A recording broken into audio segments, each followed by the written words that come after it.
আসসালামু আলাইকুম ওয়া রাহমাতুল্লাহি ওয়া বারাকাতুহু।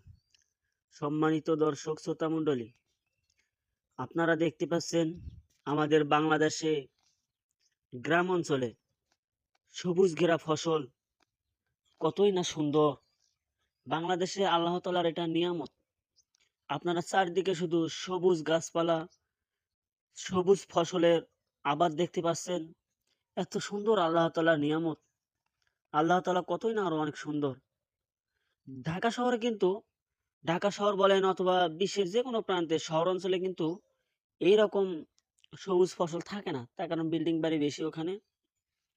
গ্রাম অঞ্চলে কতই না শান্তি। এই যে দুপুরে রোদ্রের মধ্যে আমি ব্লগিংটা করতেছি। তো দেখেন এগুলো কিন্তু ভুট্টার গাছ, ভুট্টা। আমরা যে ভুট্টার অনেক কিছু করি সেই ভুট্টাগুলো। আর এই যে দেখতেছেন মরিচের গাছ, কতই না সুন্দর।